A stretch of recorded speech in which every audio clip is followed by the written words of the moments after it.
Mikey and the Dragons by Jocko Willink. Drawings by John Bozak.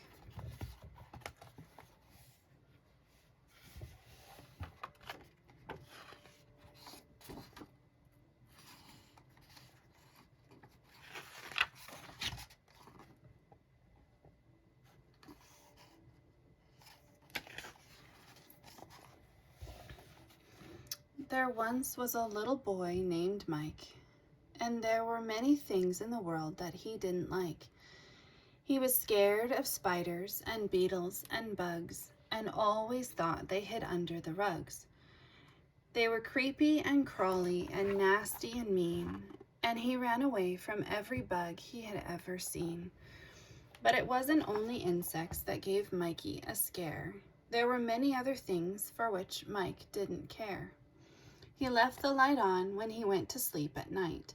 He was scared there were monsters ready to bite. Hidden in his closet or under his bed, he thought they might get him when he lay down his head.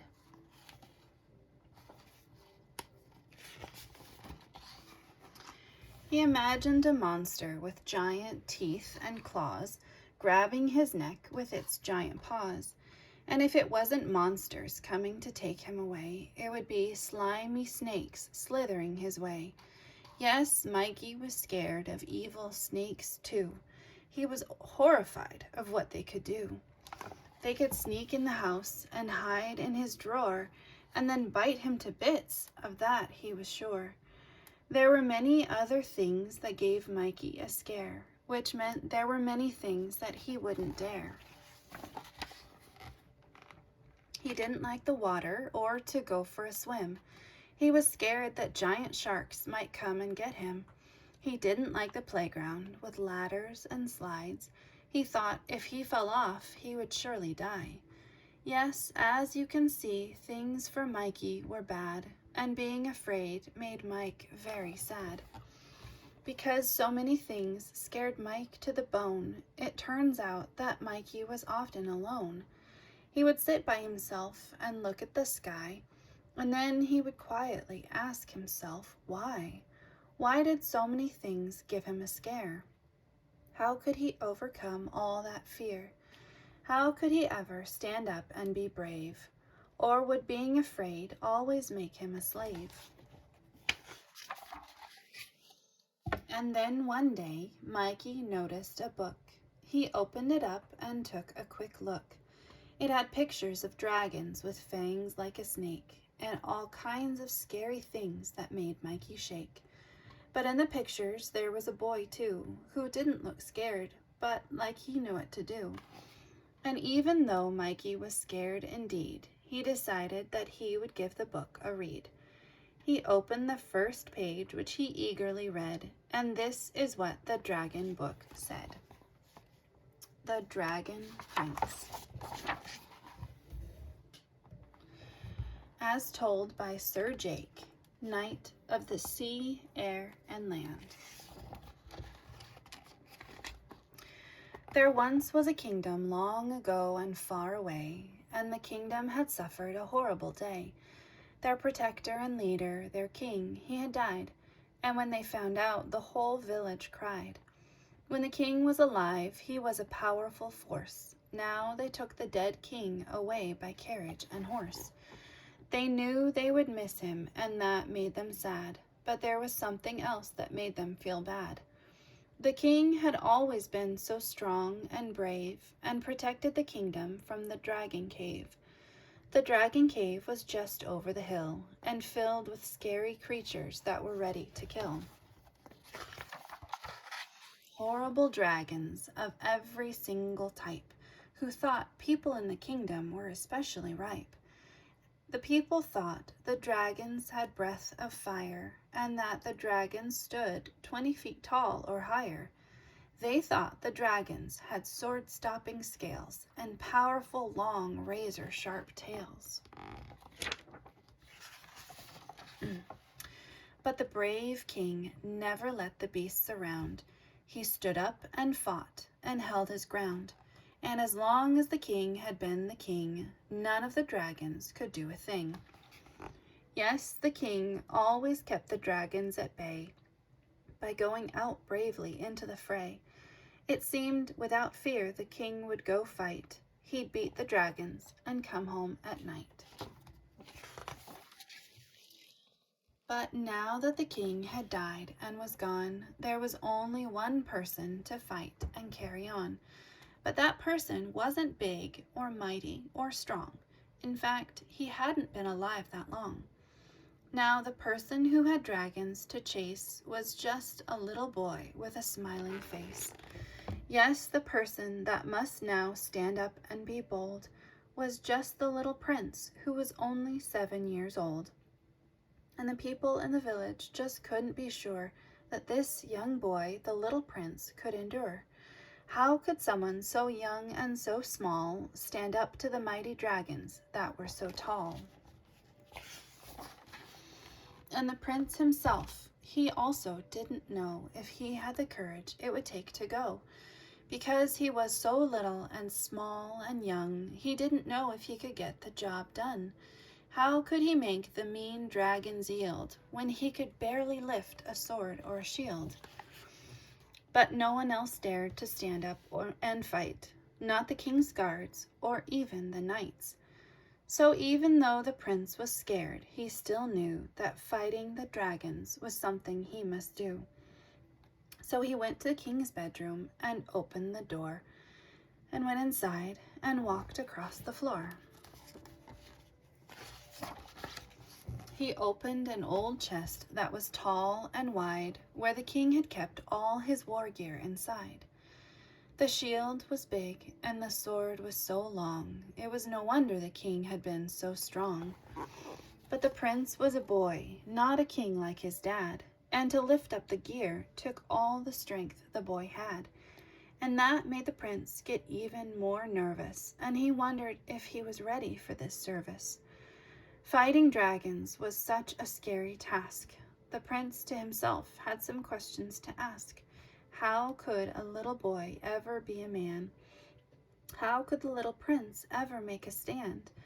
But at the bottom of the chest there was a small note, and it looked like something that the king wrote.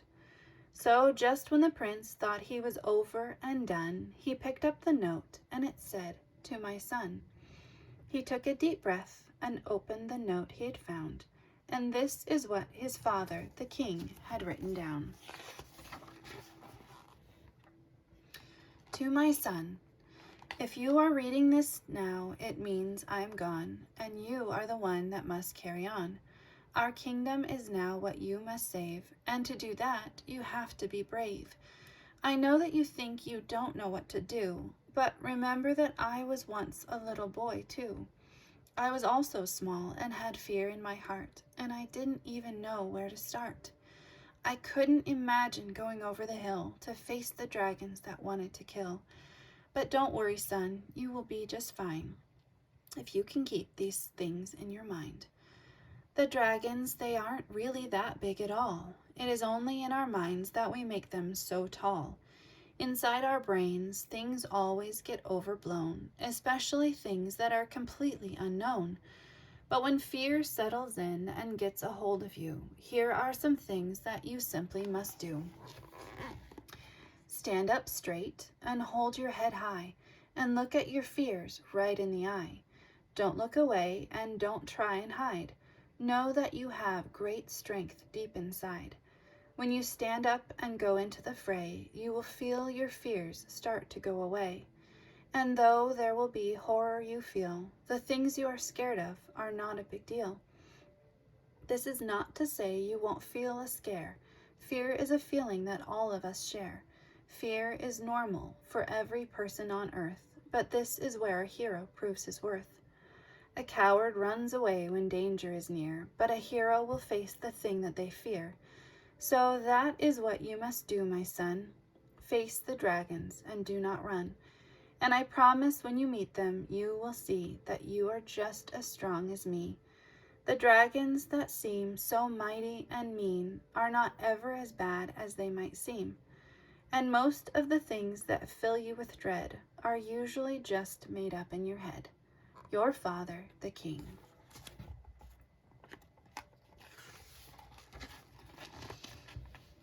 Now the boy was still scared, though not as bad, after he got done reading the note from his dad.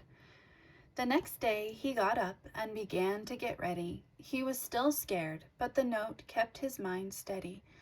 Of course, he still felt some fear in his mind, but he knew he would have to keep it confined. And despite all the fear that he had, he knew he needed to listen to his dad. So he picked up the shield and picked up the sword and held up his chin, and he went out the door.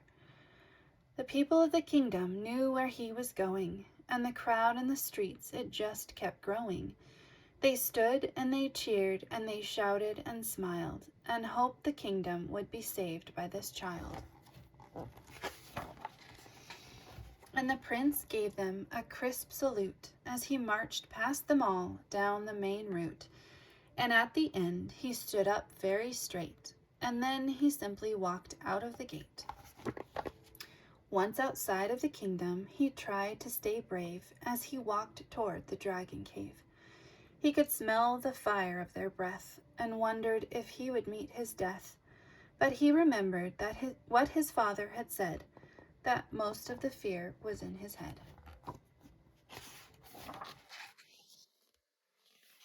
When he got near the cave, he looked all around, but he saw no dragons upon the ground. So he walked closer and then heard some noise, and though it scared him a bit, he still kept his poise. Then he got to the edge of the cave and looked in and saw countless numbers of dragons within. But when the dragons saw him, they scattered and hid, even though the prince was just a little kid. And the prince, he couldn't believe his eyes, because to the prince's great surprise, the dragons, though many, were small as could be. In fact, they only came up to his knee. And when they breathed fire, it was just a tiny flame that any little matchstick could put to shame. And their teeth were very sharp and white and shiny, but they were also so very tiny. The teeth they had were as small as a pin and wouldn't even bite through the prince's skin. So the prince walked right into the cave, just as a prince and a king should behave. And one small dragon came out looking sweet and sat on the ground at the prince's feet. And the prince was convinced by this little sight that his father, the great king, was absolutely right. The fear was just like the king had said. It had all been in the prince's head. So the prince left the cave and headed back to town, and all of the people saw him come down. They clapped their hands and shouted with joy that the kingdom had been saved by this boy. The prince climbed up and stood on the wall, and this is what he told them all.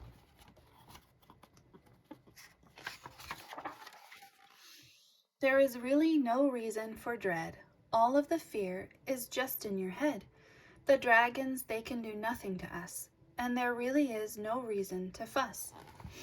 So have no fear of a dragon attack. In fact, the dragons will never be back. And with that, all of the townspeople cheered, because the prince had quelled the thing they most feared. And the prince tried to tell them the dragons were small, but they wouldn't listen to him at all. So the prince carried on protecting the town, and of course he never let them down. Because the dragons were so small, they really were no threat at all. And the kingdom carried on forever filled with laughter, and all of the people lived happily ever after. And that was the end of the dragon book, and Mikey was so glad he had taken a look. He realized something that he never knew. If you are afraid, there are things you can do. Instead of hiding or running away, stand up and face what makes you afraid. And from that day forth, Mikey changed his mind and left his fears and his worries behind. Even when he was afraid of something out there, he knew how to get control of his fear. He would stand up straight and hold his head high, and like the prince, look his fear in the eye. And that is always the best thing to do if there is something that really scares you. Don't get controlled by feelings of dread. Remember, most of the fear is just in your head. This isn't to say you won't be afraid, but you should know that fear is okay. Everyone gets nervous and has a good scare and feels like they are going into the dragon's lair. But when that happens and you don't want to go, think of the lesson the prince got to know. That when you are feeling so scared of it all, you just need to remember that the dragons are small. The end.